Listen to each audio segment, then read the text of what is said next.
থাকা সামান্য কিছু উপকরণ দিয়েই যদি সন্ধ্যার টিফিনটা হয় তাহলে কিন্তু জমেই যায়। নমস্কার বন্ধুরা, কাজল ভিলেজ কিচেনে সকলকে স্বাগত জানাই। রোজকারের মতো আজও রান্নাঘরে চলে এলাম। আজকের রেসিপি প্রথম থেকে লাস্ট পর্যন্ত দেখতে থাকুন, আশা করছি ভীষণ ভালো লাগবে। তো চলুন তাহলে শুরু করা যাক। আজকে টিফিনের জন্য একটা ডিম নিয়ে নিয়েছি। ডিমটাকে ভেঙে একটা বাটির মধ্যে নিয়ে নেব।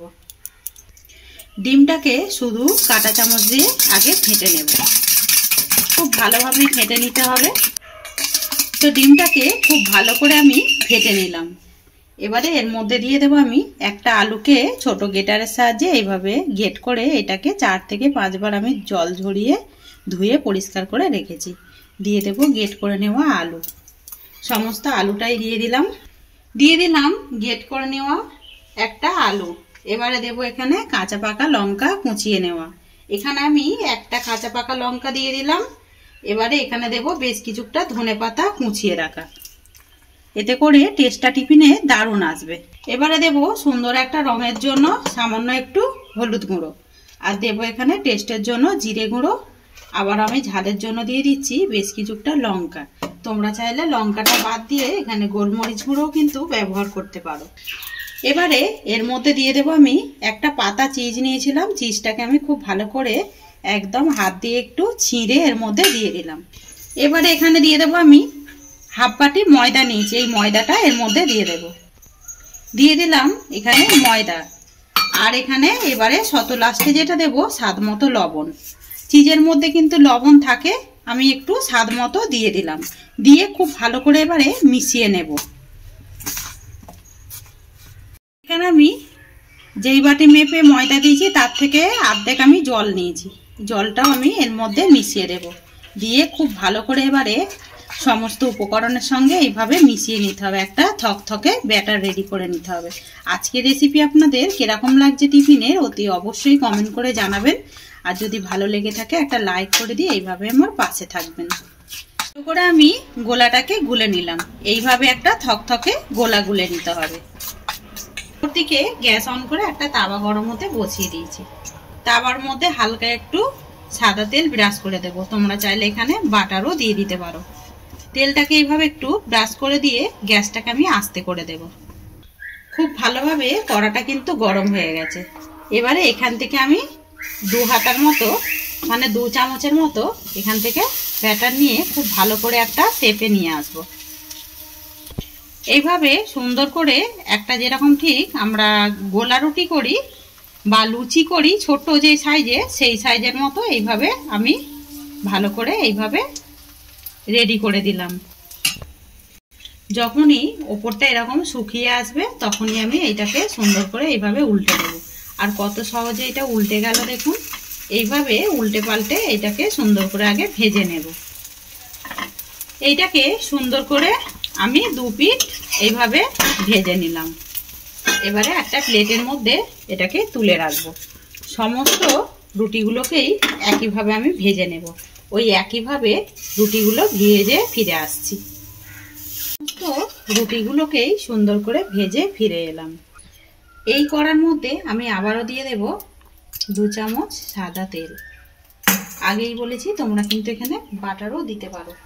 এবারে এই তেলের মধ্যে দিয়ে দেব একটা কুচিয়ে রাখা পেঁয়াজ, বেশ মোটা করে এইভাবে কেটে নিয়েছি। দিয়ে দেবো একটা পেঁয়াজ, বলতে পারো এটা একটা পুর রেডি করে নেব। পেঁয়াজটা দিয়ে হালকা একটু নাড়াচাড়া করে নেব যাতে করে কাঁচা গন্ধটা চলে যায়। পেঁয়াজ থেকে যখন কাঁচা একটা গন্ধ চলে যাবে তখন আমি এখানে আরও একটা ছোট্ট সাইজের আলুকে গ্রেট করে নিয়েছি।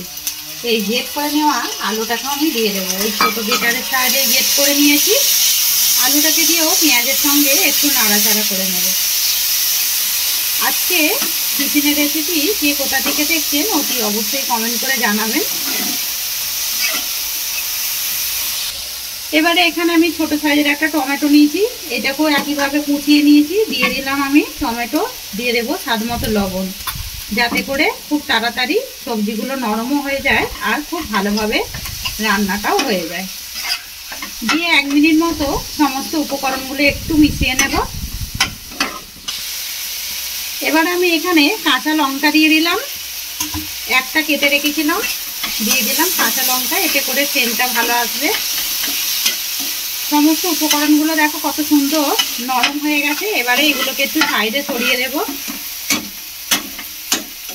সমস্ত উপকরণগুলোকে সাইডে সরিয়ে দিয়ে এই পাশে একটা ডিম ভেঙে দিয়ে দেবো। আমি এর মধ্যে 2টো ডিমের ব্যবহার করেছিলাম, আরও একটা দিয়ে দিলাম। এবারে এর মধ্যে দিয়ে দেবো স্বাদ মতো লবণ। লবণ কিন্তু আমরা সবজির মধ্যে দিয়েই দিয়েছি। ডিমটা যখন এরকম শুকিয়ে আসবে তখন এইটাকে একটু ঝুড়ো করে দেবো, যাতে করে খেতে ভীষণই খুবটা ভালো লাগে। আর আমি তো এখানে ডিম দিয়ে করছি, তোমরা চাইলে এখানে চিকেন দিয়েও করতে পারো। আর এখানে আলুর পরিবর্তে তোমরা বাঁধাকপি তারপরে গাজর ব্যবহার করতে পারো। আমি বাড়িতে থাকা কিছু উপকরণ দিয়েই টিফিনের রেসিপিটা আপনাদের সঙ্গে শেয়ার করছি। কথা বলতে বলতে ডিমটা বেশ সুন্দরভাবে ঝুড়ো হয়ে গেল। এইভাবে সমস্ত উপকরণগুলো একটু মিশিয়ে নিয়ে এবারে ঘরে থাকা কিছু মশলা আমি এর মধ্যে দিয়ে দেব। সুন্দর রঙের জন্য দিয়ে দেবো এখানে বেশ কিছুটা হলুদ গুঁড়ো। আর এই সময় গ্যাসটাকে একটু আস্তে রাখবে। হালকা একটু এর মধ্যে লঙ্কার গুঁড়ো দেব, আর দেব এখানে একটু জিরের গুঁড়ো দিয়ে দিলাম। সমস্ত উপকরণগুলো দিয়ে একটু মিশিয়ে নেব, নাহলে নিচে থেকে ধরে যেতে পারে। এবার আমি বেশ কিছুটা নিয়েছি গোলমরিচ গুঁড়ো। যেহেতু ডিমের রেসিপি, একটু গোলমরিচ দিলে খেতে ভীষণই ভালো লাগবে। গোলমরিচটা দিয়েও খুব ভালো করে আমি মিশিয়ে নিলাম। এইভাবে সুন্দর করে একটা পুর রেডি করে নিতে হবে। এবারে দেব বেশ কিছুটা ধনে পাতা। ধনে পাতাটা দিলে পরে টেস্টটা বেশ দারুণ আসবে। পুরটা একদম রেডি হয়ে গেছে, আর কতটা সুন্দর দেখতে লাগছে দেখুন, দারুণ হয়েছে কিন্তু। আর একটা গোলমরিচ দেওয়ার কারণে একটা দারুণ সুন্দর একটা গন্ধ বেরিয়েছে। এবারে গ্যাসটাকে এখন অফ করে দেব। সমস্ত পুরটাকে একটা থালার মধ্যে নামিয়ে নেব, যাতে করে খুব তাড়াতাড়ি ঠান্ডা হয়ে যায়। রুটিগুলো করে রেখেছিলাম, কতটা সুন্দর হয়েছে দেখুন। এবারে এইগুলোকে আমি উল্টে দেব। উল্টে দিয়ে যে পুরটা করেছিলাম এইটাকে ঠিক এই সাইড থেকে দিয়ে দেব। একটু বেশি করেই দেব, যাতে করে খেতে ভীষণই ভালো লাগে। আর এটা সন্ধ্যা টিফিনের জন্য হালকা ফুলকা বেশ দারুণ লাগবে। যদি একটা করে খেয়ে একটু জল খাওয়া যায়, তাহলে কিন্তু অনেকক্ষণ পেটটা ভরা থাকবে। দিয়ে দিলাম, দিয়ে এবারে এইটাকে এইভাবে আমি সুন্দর করে একটু ফোল্ড করে মুড়ে নেব।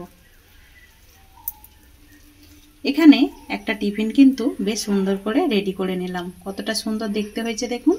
অপরদিকে কিন্তু যেই কড়ার মধ্যে আমি পুর রেডি করেছিলাম, ওই কড়ার মধ্যে হালকা একটু তেল ব্রাশ করে দিয়েছি। এইগুলোকে একে একে গুছিয়ে এইভাবে সুন্দর করে নেব। এগুলো একইভাবে রেডি করে নিয়েছি, এইভাবে আমি বসিয়ে দেব।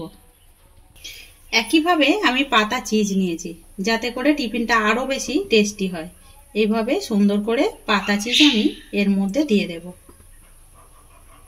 আর টিফিনটা দেখতে ভীষণই মজাদার হয়েছে, খেতে কিন্তু আরও বেশি ভালো লাগে। একবার কিন্তু এইভাবে ট্রাই করতে পারো। বাচ্চাদেরকে কিন্তু টিফিনেও এইভাবে দেওয়া যাবে। শুধু লঙ্কাটা যদি বাদ দিয়ে করো, তাহলে কিন্তু বাচ্চারা যেহেতু চিজ রয়েছে অনায়াসে খেয়ে নেবে। সমস্তটাই কথা বলতে বলতে বেশ চিজ দিয়ে দিলাম। এবারে এর মধ্যে আমি দিয়ে দেব বেশ কিছুটা ধনে পাতা। আমি এই সময় কিন্তু গ্যাসটাকে জেলে দিয়েছি। ধনে পাতাটা দিলে দেখতে বেশি ভালো লাগবে, তাই জন্যই একটু ধনে পাতা ওপর থেকে ছড়িয়ে দিচ্ছি। সমস্তর গায়ে বেশ সুন্দর করে ধনে পাতা দিয়ে দিয়েছি। এবার আমি এর উপর থেকে দিয়ে দেবো বেশ কিছুটা চিলি ফ্লেক্স। এতে করে আরও বেশি টিফিনের টেস্টটা কিন্তু স্বাদটা আরও বাড়িয়ে তুলবে। সমস্তটার গায়ে একটু করে দিয়ে দিলাম চিলি ফ্লেক্স। আর কতটা সুন্দর দেখতে লাগছে সেটা কিন্তু দেখতেই পাচ্ছেন। এবারে এটাকে ঢাকা দিয়ে আমি 5 মিনিটের মতো রান্না করে নেব। 5 মিনিট পর ফিরে এলাম। কতটা সুন্দর হয়েছে দেখুন দেখতে, খেতে কিন্তু ভীষণই মজাদার হয়। এবারে সমস্ত টিফিনগুলোকে আমি এরকম একটু খুন্তির দ্বারায় আমি এগুলোকে তুলে প্লেটের মধ্যে গুছিয়ে নেব। এগুলো কিন্তু ভাঙারও ভয় নেই। আর যেহেতু চিজ রয়েছে, চিজটা গলে একেবারে কিন্তু একদম জমে গেছে। কত সহজে টিফিনগুলো কিন্তু উঠে যাচ্ছে। এবারে এই দুটোকে নিয়ে ওপর থেকে এইভাবে রেখে দেব। সমস্ত টিফিনগুলোই বেশ সুন্দর করে নামিয়ে নিলাম। আর দেখতে কতটা সুন্দর লাগছে সেটা কিন্তু দেখতেই পাচ্ছেন, খেতে কিন্তু ভীষণই মজাদার হয়। তো আজকে টিফিনের রেসিপি কীরকম লাগলো অতি অবশ্যই কমেন্ট করে জানাবেন। যদি রেসিপিটি ভালো লেগে থাকে একটা লাইক করে দিয়ে এইভাবে আমার পাশে থাকবেন, আমাকে সাপোর্ট করবেন। আমার এরকম নিত্য নতুন রান্নার জন্য পাশে থাকা বেল আইকনটি প্রেস করবেন। সবাই ভালো থাকবেন, সুস্থ থাকবেন, ধন্যবাদ। আবারও কোনো নতুন রেসিপি নিয়ে ফিরে আসবো। আজকের মতো এই পর্যন্ত।